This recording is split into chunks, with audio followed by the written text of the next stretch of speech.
Feedback from the tenants who are in the building already has been fantastic. They acknowledge that this is a major step up from what was here before. We're now looking forward to filling up the rest of the vacant space in the building and bringing a lot more customers into this wonderful new restaurant. Hi, my name is David Hughes of Alchemy Asset Management. We are the asset managers and development managers for Campus Reading. Hi, I'm Stephen. I was the project lead for IFSE for the campus development. I was involved from the very start of it, from the moment the lead came in. And in fact, I think I was the very last person out once we handed over the project as well. BaxterStorey, who are our F&B provider, recommended a couple of names to us. IFSE was one of those, and we ran a competitive tender process to which IFSE were invited to contribute. IFSE won the tender. On the day that they presented, they had the best proposals in terms of the quality of the product. They demonstrated that they fully understood the brief. They had a price for the works that was within the budget we had allocated, and their experience and track record in the market was substantially better than the competition. The proposals that we received were quite striking. There were very distinct, separate areas within the restaurant offer. We had a health bar where healthier options could be served, a bakery, and we had a pop-up area for guests to come in and present food, and we really liked the mix and the presentation of the whole thing. We received the space as a shell and core area, and we had to do everything.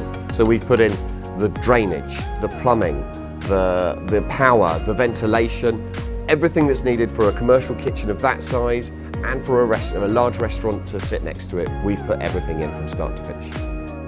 The cafe had to be a main feature because it's one of the first things people see when they enter the building. The design of the building is gorgeous. We had to fit into that and work with that as our jumping off point. Nice soft seating by the cafe that blends into the traditional, more dining area as we move into the restaurant.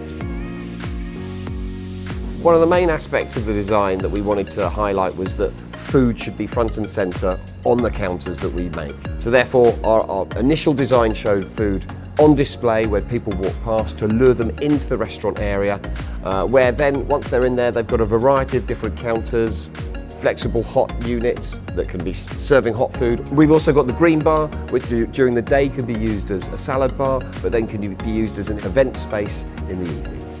The IFSE scheme struck us again with a variety and type of seating and breakout areas. We've got booths, we've got high tables, other pods. We really like the colour, the palette, materials. It works very well and very modern, contemporary but welcoming as well. With regards to the seating, it's a very large space to fill, so there's got to be variety in there. We've got some high density seating where you can get a lot of people in one area in our wheel, but then we've got a lot of variety of different spaces that can take small numbers, large numbers, and just to be as versatile as possible. Obviously it needs to be more than just a restaurant, it needs to be a workspace as well. So therefore we've got the booth that people can work from, we've got charging points in as much of the seating as possible, so that it's not just a restaurant, it's a space that can be used in a variety of different ways. When we inherited the space, it was a very industrial, concrete area, so we had to put things in there that would stop sound bouncing around, but also make it warm and inviting. There's lots of acoustic boards, there's lots of different hanging lights, there's a living wall on the side. Everything that we could put into this space, we put into this space.